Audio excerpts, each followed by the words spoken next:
uvaženi domaćine, vaša uzoritosti, kardinale Bozaniću, cijenjeni predsjedniče HAZU, akademiče Manhart, poštovani rektore Zagrebačkog sveučilišta, profesore Borac, cijenjena ekscelencija apostolski nuncije, monsignor Pinto, poštovani biskupi i nadbiskupi na čelu sa predsjednikom biskupske konferencije, monsignorom Želimirom Punićem, poštovani predstavnici ostalih vjerskih zajednica u Republici Hrvatskoj, vrlo uvaženi mitropolite Vrhobosanske nadbiskupije, kardinale Puljiću.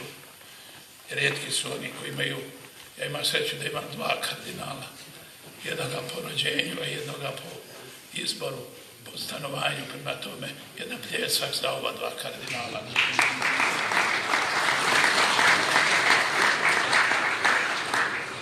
Svi prisutni predstavnici institucija državne vlasti i znanstveno-obrazovne institucije u Republici Hrvatskoj i gradu Zagrebu, preuzvišeni oci biskupi, poštovani svećenici, redovnici, redovnice, dame i gospodo, dragi gosti i prijatelji. Neizmjerno sam počašćen što vas mogu pozdraviti na početku 59. teološkog pastornog tjedna u našem Zagrebu, te poželjeti srdačnu dobrodošlicu svima koji ovih dana boravite u našoj hrvatskoj metropoli. Ova manifestacija koja punih 6 desetljeća povezuje edukaciju i formaciju, odnosno znanost i pastoralnu praksu, s druženjem i zajedništvom, istinski je brend naše crkve u Hrvata, ali i našeg grada Zagreba.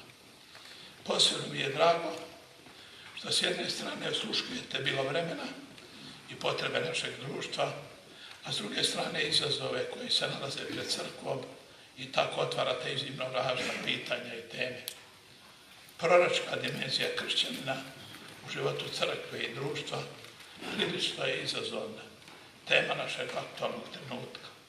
I tjera nas da se zapitamo jesu li kršćani u Hrvatskoj i Europi još sol zemlje ili je ta sol pomalo obljutavila.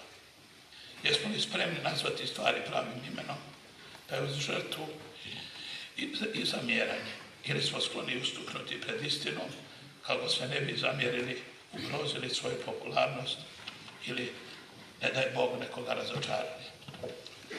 Bojim se da smo na mnogo područja podbacili, i kao kršćani i kao i Hrvati.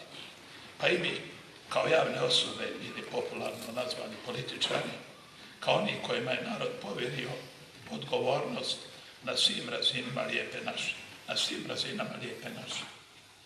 Među nama je premalo vizionara i pogleda u budućnost, a previše dnevne, sitne, šičjaržijske, kalkulatske politike i povratka u prošlost.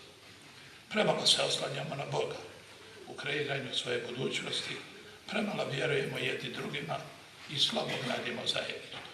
Istodobno olako zaboravljamo krv, suze i znoj koje su generacije dale za slobodu i neovisnost države u kojoj danas živimo. Bojim se da nismo svjesni svoje povijesne odgovornosti, a ni odgovornosti prema naraštajima koji će doći poslije nas. Oni se s punim pravom se pitati u što smo potrošili dragocjene godine članstva u Europskoj uniji, te kako smo branili interese naše države pred svim globalnim izazovima. Jesmo li čuvali naš stoljetni identitet i tradiciju? Jesmo li čuvali vjeru naših otaca? Kako bismo im mogli ponosno odgovoriti na ta i druga pitanja, te biti ponosni na sadašnjost, moramo se manje uvjeravati u vlastitu ispravnost, a više pokazivati svoje kršćanstvo i hrvatstvo na djelima. Neka u fokusu našeg zajedničkog interesa bude obitelj, kao temeljna zajednica našeg društva, iz koje nosimo i domoljublje, i čovjekoljublje, i bogoljublje. U gradu Zagrebu posebno skrbimo za majke odgajateljice, žene koje su se odlučile za najljepšu ulogu u životu, odgajati svoju djecu. Oni time služe ne samo svoje obitelji, već i društvu u cjelini i crkvi. Zato ih treba podržavati drevno i nagrađivati. Uvjeren sam da će naš model biti primjenjen uskoro i na razini cijele Lijepe naše. Također, kako ste i vi upozorili, gospodine uzoriti kardinale Bozaniću, spomenuli u Božićnoj poruci, djelujemo zajednički kako bismo onaj odgojni savez